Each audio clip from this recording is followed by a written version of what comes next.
Hello and welcome to Ninqueso Almost Live. This is episode number 54. I am El Gran Queso and I am joined by the fidget spinning Miss Bree. Hi, bestie. How are you? I know you don't have a fidget spinner on you. I just didn't know what else to say. And we were just talking about before we started to go live. So that was in my brain. I'm tired.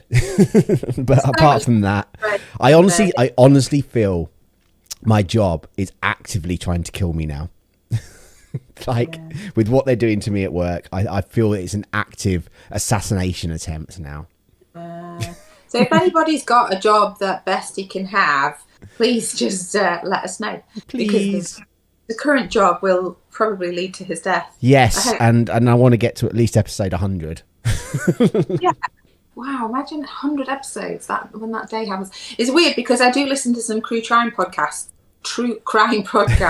and they were just saying, "Oh, this is episode 500 and something." I was like, "Oh, it's a lot of episodes." I know. There's a lot of death and dismemberment. One of the gaming podcasts I listen to, they're on like episode 250 something or other. It's just like, that's a lot. Oh. It's a lot. Well, we're good. So how have you been this week? What have you been up to, like computer game related wise? I don't really care about the rest of your life. I'm on my island and it's going phenomenally well. So I play Animal Crossing, and as the people know, I had to move to a completely new island because there were profile issues with the Switch that I was using, which is yours. Thank you. Yeah. So yeah, I started all over again, and I'm actually very, very happy with it. I planted a cornfield and there's a whole Zen area. That's good. Has someone been sending you the vegetable seeds and things? Someone has. Thank you. Are you watering them? That is the big question. Okay. Usually get a watering can. You need a good one as well that does like 3 area. But if you water them every day between the time that you pick the fruits or the vegetables and the harvest, you'll get 3 times you'll get like 3 bits of fruit on each one rather than just one. So it's worth doing, watering them. I only planted them yesterday, so I'll crack on with that. Yeah, get watering. Right. So yeah, and apart from that, I've been playing a bit of Skyrim, so I've left Solstheim. That's the big news. I've left Solstheim. Miss Bree has left Solstheim. So there we are. I've come with a whole swag of gold, because apparently Solstheim is stuffed with gold. Yeah, just hope there's no like exportation tax as you go back into Skyrim. Oh, Kelly, what did you just do? Sorry, the cat just did a bad jump. Oh, dear. Oh, Kelly. Okay. She jumped from the table that my TV's onto the little side table that she uses to get up to the thing. She's next to me now, all embarrassed. And she jumped onto the little table, slid, and fell off of it. Oh, no. And now she's all like, I'm embarrassed. Oh, so what have you been up to? I've been playing a little bit more Elden Ring when I can. Found a few more weird things in there, and yeah, I'm enjoying that game. I'm enjoying the game. I just wish I had more time to sit down and play it. Apart from that, I've not really played anything new. I did get a mini golf game on the Oculus, but I've not actually chanced to play that yet because it's like I get home from work and my feet just hurt too much, and I know it's a game I'm going to have to stand up to play. Yeah, you've still got a lot of pain. So it's just like I've not actually played it yet. But the only reason I got it because in a few months' time they're releasing the Labyrinth course. Yes. We need that. And also I'm quite excited because Moss Book 2 has been announced. So it's coming out on PlayStation VR 31st end of this month. Hasn't been announced yet for Oculus because I would rather get it on that because it's so much easier to play the Oculus than the PlayStation VR. There's so much setup to do with that. So I'm looking forward to that. But yeah, I've not really played anything new. I know a load of new games are coming out though soon. So Kirby's this Friday and Lego Star Wars is the next week. It's just like so much. So I don't know what I'm going to do. I don't know if I'm going to get Kirby or if I'm going to get Lego Star Wars. The thing I worry about Kirby is it's going to be too easy. I think we can discuss it over a donut at the weekend. Probably, because it needs discussing. Kelly, stop rubbing the spring. You hear this in the podcast. That's because Kelly's rubbing the spring against the mic stand. Anyway, shall we move on to some quick news? The kind of news we don't really want to talk about, but we think we should mention. Yes, that is the quick news. And the first bit of quick news isn't even on the running order because it happened last night. Nintendo has released an update for the Nintendo Switch, which now adds the ability to create folders, or as they call it, groups. And people still aren't happy. Personally, I couldn't care less about folders and themes on the Switch. I don't switch my Switch on to look at the menu screen going, oh, look at this nice theme. Yeah, but you can make groups now in the section where it's all your games. You can do it there. People are like moaning that it's not on the main menu. You got to go over to all the thing. It's well, just like, people oh my just God. like to moan, don't they? And I can honestly say I am not going to create any folders. Right. CD Projekt Red has officially confirmed that the next Witcher game is in development and it's going to be using Unreal Engine 5. Let's just hope. Meant much. Well, yeah. Is it though? Because you know what happened to their last game they released. Well, yeah, fair play. Fair play. So but I'm not excited. I've not played The Witcher. I've played a tiny bit of it. I actually bought it the other day for the Xbox because apparently there is going to be like a patch coming out before too long that will upgrade it for the Xbox Series consoles. So it was only like £5 on sale. So I picked it up and I'll play it when it gets updated. Right. EA Play Live is reportedly skipping 2022. Not going to have one. No. They've got nothing ready to show, which is good. I like it when they've got nothing to show. Don't show anything. Yeah, because we're tired of 2 hours of nothing. Yes, of just like cinematic trailers for games that aren't going to be out in. Well, potentially we've got a good chance of not being alive when they're here. That's what happens when you get to my age. Okay, Microsoft and Valve are officially bringing Xbox Cloud Gaming to the Stream Deck. Yes. Steam Deck, not Stream Deck. Stream Deck is something totally different. The Steam Deck. Yeah. Metroid Dread is the best-selling 2D Metroid game in the UK ever. Yeah, but everybody's been at home and locked down and what have you, so it's no wonder records are always being broken. Yeah, and it still hasn't broken Metroid. I think it's Metroid 1 and Metroid 3, which are 3D games. Hogwarts Legacy has actually been announced for the Nintendo Switch. We don't care a bit. Well, I do care, but it's just like unfortunate the whole Hogwarts scene, in my opinion. We're not giving you any money. No. A jealous husband has sold his wife's Harvest Moon collection to stop her marrying virtual men. I'd like to correct that headline. Controlling husband. Yes, a controlling, beeped up husband who's like, what the hell? Let's just, be quite clear here. If we use the word jealousy, we are excusing what this actually is, which is control and coercive behaviour, and it's absolutely not acceptable. So... And Fortnite has raised $36 million in 24 hours for the Ukrainian humanitarian relief. Yes! Big game, Fortnite. My man hunk suggested going out there. Yeah. And I did say, sweetheart, as much as I love you, you're not exactly the mercenary type, and I would give you about 6 minutes. Me, on the other hand, could probably hack that, being, sort of fairly badass. And I did say to him, I've a question, before we go any further with this. Which one of us has actually fired a gun? I'm going to guess it's you and not him. Yeah.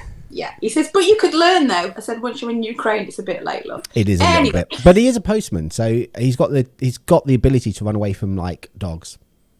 Oh, don't, because he's had some serious dog bites, so let's I know, dogs are really bad with letterboxes. Like, when I was leafleting, I ended up having to go to the doctors because I got bit through a letterbox. That was his serious dog bite. It was through the letterbox, and it was like the degloving industry. And I would like to say to everybody, be kind to your posties. Yeah. Please keep your dogs inside and away, because a postman gets a life-changing injury every week in this country. Yeah, so I know when I picked up a parcel not long ago, they had signs up in there about dogs and letterboxes and biting and stuff. It's just it is. All I can say is you don't get that with cats. Well, anyway, they will eat you after you die. Shall we go to the main news? That's the end of the quick news. Let's go to the main news. We have a little bit of a roundup. Xbox did a indie showcase, And I was going to do like a recording reaction to it, but it was so disjointed and boring that I just stopped. Well, I was going to say this. I'm going to do a roundup of the roundup. 2 hours of very slow telling you what's going to happen in 10 years' time. It was like live. So they kept like having little breaks. And it's just like, what is this? Overall, the reaction is not that great. Yeah, I didn't watch much of it, but I did see one game that was like, why has this never been done before? What? Was it Cursed to Golf? No, it was WrestleQuest, which is a fully fledged wrestling RPG with turn-based matches. And it's got like Macho Man in it. It's got Booker T in it. It's got Jeff Jarrett involved as well. Yeah. So that was like, oh my God, that makes so much sense. A wrestling RPG. Yeah. Why has that not been done? I agree with you there. Anyway, so this roundup, about half of it was what is coming to Game Pass. Yeah. So, you know, there was a few bits here, but like you say, it was 2 hours and it was very, very slow and there wasn't anything earth-shattering. No. So the overall sort of like review of this is, okay, I really, you know, I'm glad I didn't spend 2 hours of my time watching that. Yeah, I lasted about 10 minutes, about 15 minutes and I was still on the second game. It was just like, I can't do this. I'm just going to stop recording. I've heard good things about Tunic, though, that was announced, and that's actually out on Game Pass now already, which is kind of like a cross between Dark Souls and Zelda, apparently, a 2D Zelda. A lot of people are excited about Tunic. Yeah, it's meant to be really hard. I will probably give it a go, but I just haven't got around to it yet. What is it? Any standouts for you? Because I've said all my standouts. The title that made me laugh was Floppy Nights. Floppy Nights, where's that one? Floppy Nights. Oh yes, Floppy Nights. Fuse tactics with card game mechanics. Wow. I have no idea what that's about. Immortality. I think that might be quite good. Yeah, there's nothing really. No, not a massive amount really that I thought to myself. And I'm an Xbox girl. There are things that I'm waiting for. Starfield. Goodness knows. Really... That's probably going to be delayed. Yeah, it's meant to be November. It's not really an indie though game, is it? It's kind of like a Microsoft first party game now. So yeah, there was nothing that I wanted to stand up and scream about. Anyway, so there's been a bit of a fallout at the Xbox studio, The Initiative, and unsurprisingly, really, given the sort of ethos that they were talking about as far as game development is concerned. But anyway, you give us an overview, Karen. So essentially, the Initiative were making Perfect Dark, and there were two schools of thought on how they wanted to progress with this. Half the company kind of wanted it to be a small team of people making this game, and the other half were like, no, we need to make this a big quadruple A game. We need everyone in it. So they actually got Square Enix's Crystal Dynamics to help out, and half of the Initiative people have left now because they didn't want to be working in a big environment like that.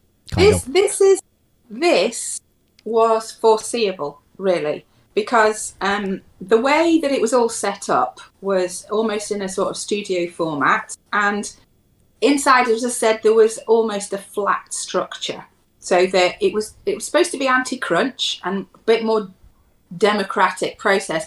But at the end of the day, in a team, you have to have a team leader and you have to have some sort of hierarchy and structure in order to pull it all together and to get somewhere. And this is where they went down a dead end, ending up arguing between everybody about which way it's going to go. And that differentiated itself into two schools of thought. And then obviously a final decision was made on one of the camps. And that's where you get without having clear leadership. I think it's like because they wanted all this, like it to be their big, because this was studios only put together by Microsoft not long ago. In reality speaking, they haven't even released a game yet. That's kind of how new it is. But from what I can see from the outside, they've kind of got all these creative minds in there, but there's no one to actually do the grunt work kind of thing. So everyone's got all these ideas, and there was no one really to go like, this is what we do, until that was said, and then people just got unhappy and left. I think it was a great initiative by the Initiative. Wah, wah, wah, wah. I know, see what I did there. But truthfully, you have to have leadership, especially game developer, because they're a bit of a strange breed, to be honest. They're great creative people, got lots of good ideas, hugely, sort of like great skills and everything. However, in my experience, that sort of like brings its own, I won't say drawbacks, but brings its own, overhang to a project, in that, sort of everybody's got fantastic ideas and they're really passionate and they've got a vision and they're very creative, they've got all these skills and everything.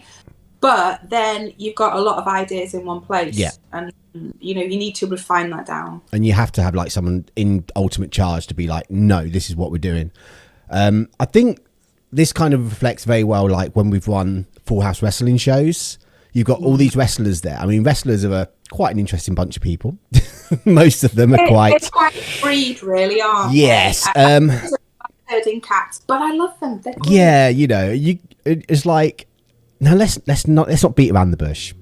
Wrestling is a predetermined, scripted kind of thing, really. But yeah, I still had people sort of like, I don't want to lose. I don't want the match to end like that because that's against my character. And it's just like, but this is what I want to build a story on.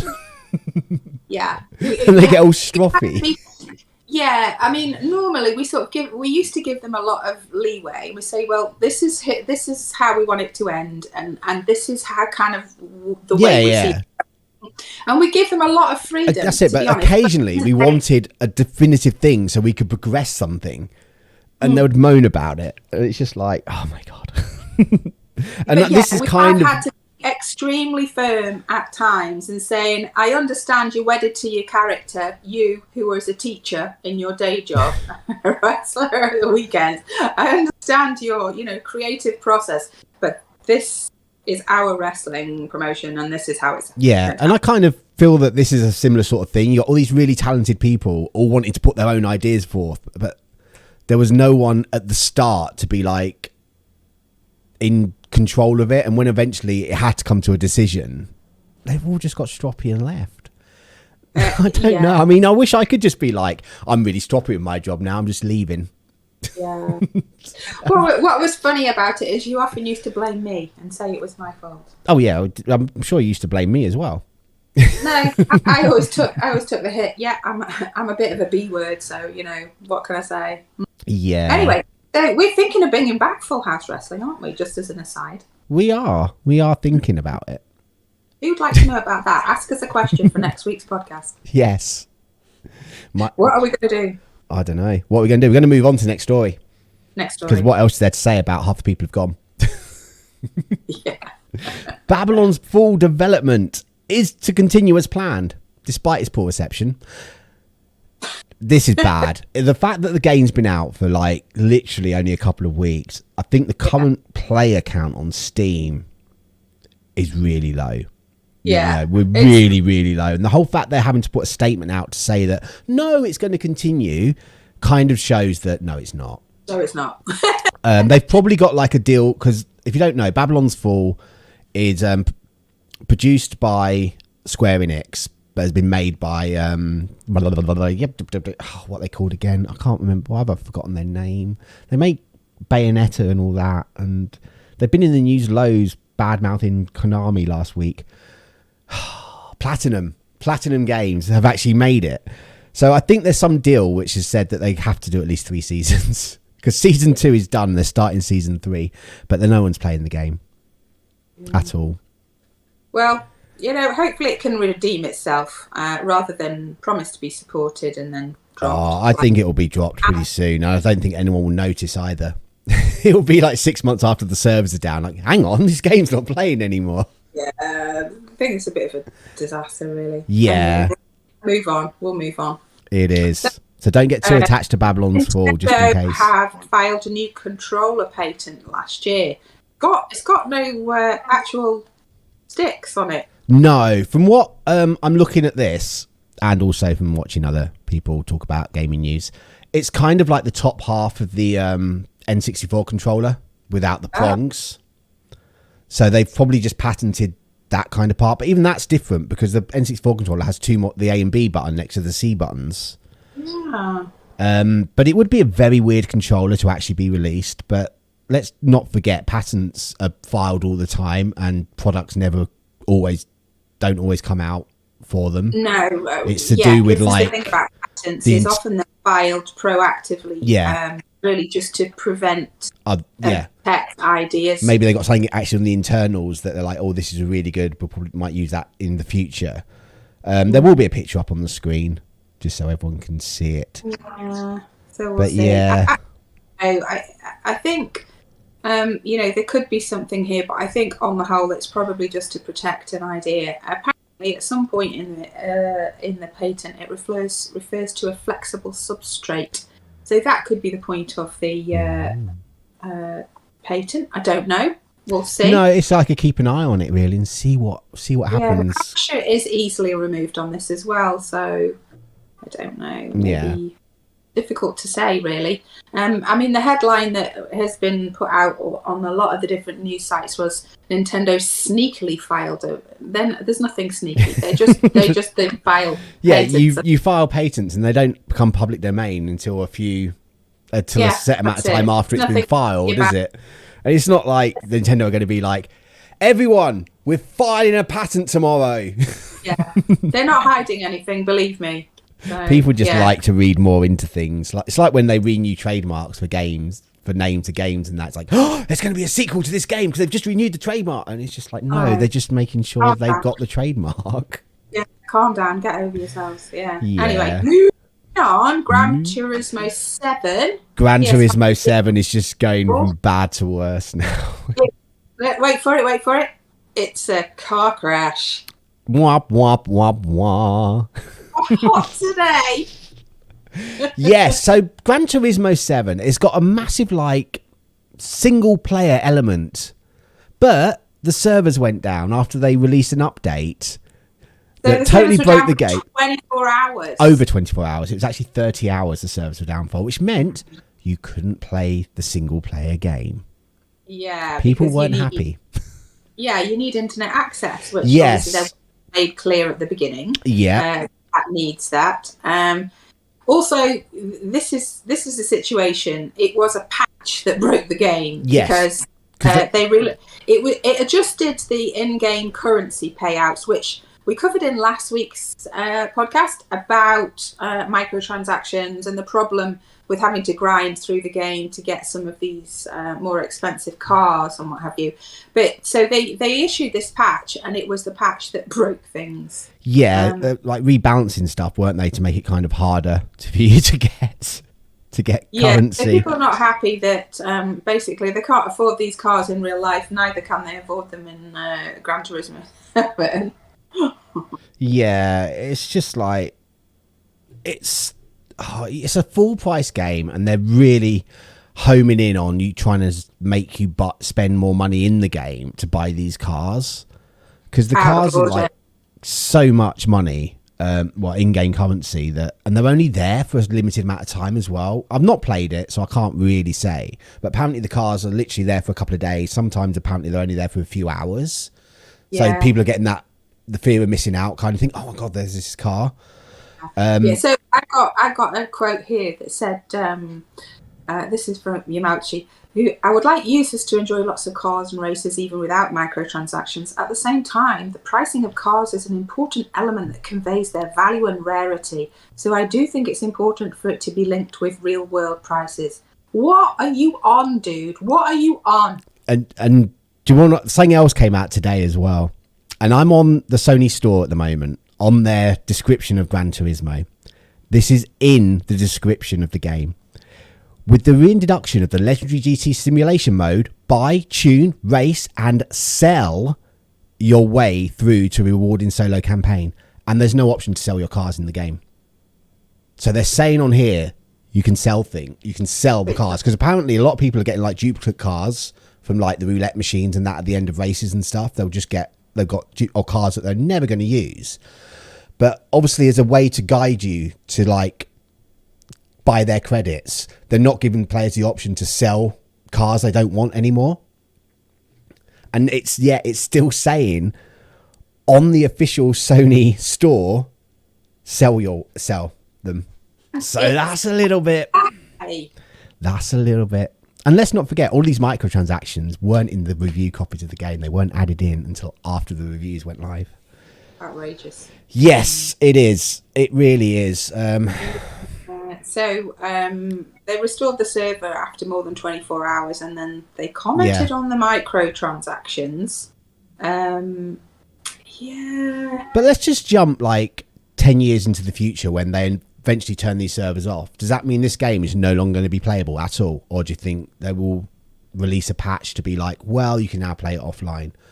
And it's like, I know, like, as well from watching this thing, there is like a hack going around at the moment where if you can use your PC to do a remote play on the PlayStation, and there's a script that basically just runs, that drives you around a course so you can play the game while you're not there. And apparently they're drawing in about 500,000 credits every hour. Right. So that's where it's come to, the fact that it's so hard to get money. People have actually written a script so that your PC can play the game for you while you're not there, so you can get the money you need to buy these really expensive cars. Ridiculous. So yeah, this statement is kind of promising they're going to make all things better, but it's quite shocking. The statement says, we will in time let you know if you update plans for additional content, additional race events, and additional features that will constructively resolve this. It pains me that I can't explain the details regarding this at this moment, because you don't have any. But we plan on trying to revise Gran Turismo 7 so as many players as possible can enjoy the game. We would really appreciate it if everyone could watch over the growth of Gran Turismo 7 from a somewhat longer term point of view. Why? Why? Exactly. If paid full price for this game and you want people to be patient, are you having a laugh? If they wanted to go down this model of really pushing microtransactions, it should have been free to play. Yeah. Absolutely should have been free to play. But it's just, It was, the critics enjoyed it on the basis of... I mean, that's what people... That's what I've heard. It's like the driving and stuff is really, really good. It's just this whole... The fact that you've always got to be online to play it. They're really going to have to work very, very hard to restore the reputation. Which also, the whole online thing... I mean, the reason being they want you online is because you can't buy credits if you're not online. So that's why. It's because apparently you win a race and it actually pops up afterwards. Once you get your credits, a little click thing pops up saying, do you want to top up your credits? So they're really pushing it. And it's just like, it's bad. It really is bad. You have a one or the other, but you can't have both, lads. Yeah, well, they're trying to have both. And the problem is because it's such a like cherished franchise, people have already driven straight into it. Yeah. The next one was kind of just a link. We've gone over all that. So, okay. Do you remember like the Star Wars Eclipse game? That we got very, very excited about. Yes. And then they were like, oh, it's probably not going to be out till like 5-6 years time.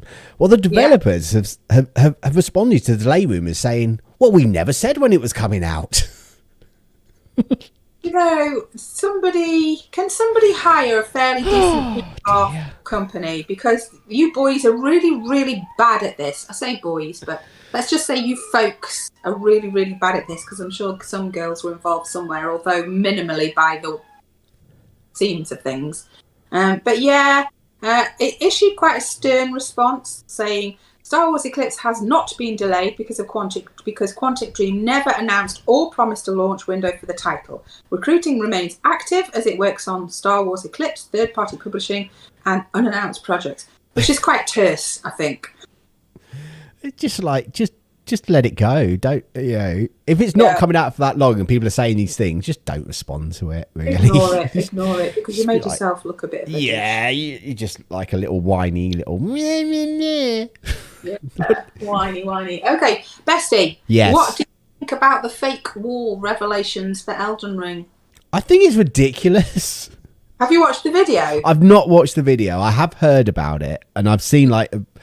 So essentially, what this is covering is there's certain walls in Elden Ring that require a couple of hits to break down and go through. But there was one wall that someone found, and what was it? It's like 60 hits. Attack it for over 30 seconds to get it to come down, but then it did go up again afterwards. So don't know whether this is a glitch or just a badass wall, really. You know, I have been like randomly hitting walls now, just running around. But it's kind of like, why? You know, Yeah. at least in like Zelda games, when you could break a wall down, you could hit it with your sword and it would sound different, or you'd see a little crack in it. So yeah, there were indicators in Elden Ring when there was a wall there for you to destroy, but this one didn't have any indicators. And my goodness, I didn't count how many hits there were, but seriously, it was like hacking and slashing at the wall for like 30 to 40 seconds. It's ridiculous. Yeah, it's just like, why? How do you expect people to find stuff if you do that? I mean, it's already a massive game anyway. Because I've actually got 2 games on the go. Because I've got one that I only play on stream, and one that I just play in my own time. And I wanted to like do one of the dungeons that I did off stream on stream, and I just couldn't find it because the game's so big. It's like, sure, it's over here somewhere. Well, is this it? Oh no, it's a different one. I personally think this is a glitch. Yeah, quite probably. It seems very odd to add a mechanic where a wall needs to be attacked because the video has been sped up as well, hasn't it? Yeah. You know, if you need to attack a wall for like a minute or so before it comes down, it's probably not right. Yeah, but I didn't even know that you could break walls down. I think it says it in the game. Anyway, moving on to the best story of the week. It's about the plushies. Yes. And it's not Pokemon plushies this week. It's Fire Emblem plushies. Yes. They look weird. I mean, look at them. Just here, look. Well, I like them. I like them. So hopefully we've got a picture up on the screen now. Yeah, we will. So Edelgard is my choice. Edelgard. Oh, that's that one there with the white hair. Ooh. Yeah. Sophis. Yeah, I quite like Sophis. And they're not that expensive compared to some of the merchandise that we do review from. Yeah, they're about $25 from PlayAsia. Yeah, so some of them are a little bit cheaper than that. They're like $21. And yeah, like the only problem with PlayAsia is the postage is quite a bit. Because I did look at getting Puyo Puyo Mokar from there. And it was just like, because the game itself wasn't that much, but then it was almost the same amount for postage. It was like, I'm not paying that. I'll just buy an eShop ticket and buy it off the Hong Kong store, which means I don't have an English language in it. So I was playing it. I'm constantly like using the translator on the screen to read what's going on. Which one do you like? I said Sophis, the green-haired lady. Yeah, that looks very like your character in Animal Crossing at the moment. You've got quite the outfit. I've got loads of outfits in Animal Crossing. Yeah. I never look the same 2 days. One of the things I do in Animal Crossing is like, right, I'm going to the shop. I'm just going to dress myself with what's ever in the shop. Have to dress with something in there. Sometimes it's very strange. Yeah, very good. Anyway, so a needle pulling thread. That was the news. So shall we move on to a new segment where we're going to critique some comments? Critique the comments. That's today's segment. The comments, yes. Because I actually posted a comment up on a YouTube video and some people replied to it. So I thought, you know what? Rather than me sitting there typing it all out, we'll just reply to it on the podcast. I think the word people might be stretching a bit, Bestie. So yes. The word, it begins with T and ends with L's. Yeah, so this was to do with Hogwarts Legacy and the fact that, you know what, I think the game does look really, really interesting and I do want to play it, but I can't support J.K. Rowling. So I kind of said that I'll probably pick the game up secondhand so that, you know, she's not getting any of the royalties from it. And we've had a couple of replies to that. The first one from a Tom, we had, as Jeff Grubb pointed out, she's already got her bag. It won't make a bit of difference if you buy it or not. Yeah, it will. Yeah. Because she will get royalties. Right? And apart from that, it makes a difference to me. Yeah. Right? It makes a difference to my personal integrity, my personal, you know, view of the world. And for me as someone, you know, who all my lifetime I thought I was a bit of a weird one, you know, and recently I've realised actually I'm a non-binary person and that's okay. You know, so I look at her and I go, how could I possibly? And also, you know, I do have friends that are trans. I've worked with trans people and all sorts of people across, you know, all types of different people, LGBTQ plus and all the other parts of that. And people should be accepted for who they are. She has been very violently anti, and I can't condone it. Neither can I support her in any way. And this is not about cancel culture. This is about personal integrity and accepting humans in all the variety that they are. And also, at the end of the day, we live in a capitalist society, and I don't support her with my money. And that's just the way it is. I get a choice where I spend my money, and I'm not spending it with someone who's filled with hate. Well, that's it. I did actually reply to that comment, and I said it will make a difference to my principles. You know? Yeah. And from the research I've done, Avalanche came out and said, oh, she's got nothing to do with designing the game, making the game, blah, blah, blah, blah, blah. But the one thing they didn't say was she's not getting any royalties, because of course she's getting royalties. Of course she is. You know, so the fact that you're saying, oh, it won't make a difference, it will. It won't make much of a difference, because I'm sure the game's going to sell ridiculous amounts anyway. Yeah. But for me, it's about doing what I think is right, and, you know. Absolutely, doing the right. And one of the other comments we had was, Ninqueso, bless your heart. If you ever decide to watch a Disney film, you do know their history, right? Patronising much. First of all, the whataboutism in this comment is legendary. And secondly, we're well aware of Disney has got a difficult background. Having said that, they've changed direction in recent years. Specifically for me, Disney was always problematic because of the gender roles that they were really pushing, and what I call the princess fallacy. That woman's place in life is to find a handsome prince, marry, and then it's happily ever after. And I don't believe that is a woman's place in life. But yeah, Disney is problematic. But here's the thing, you know, you can just do the best you can. Yeah. You know, none of us are going to change the world and be able to change everything that we do overnight. So it may be, you know, at some point in the past, you have watched a Disney movie and enjoyed it, but when you know better, you do better. Yeah. And like for me, Disney isn't actively taking to Twitter and still promoting that ethos that they had back when. You know, if J.K. Rowling came out and totally apologized for everything that she said and done, and actively made an effort to support these kind of people, then I probably would go see the films, would go, you know. But this is not historical for JK. It is ongoing. She continually posts things and on Twitter. It's such a disconnect. And her position, she doubled down. That statement is such a disconnect from what is going on now. Like from what I said. Yeah. It's just like, what? Legendary whataboutism. Yes.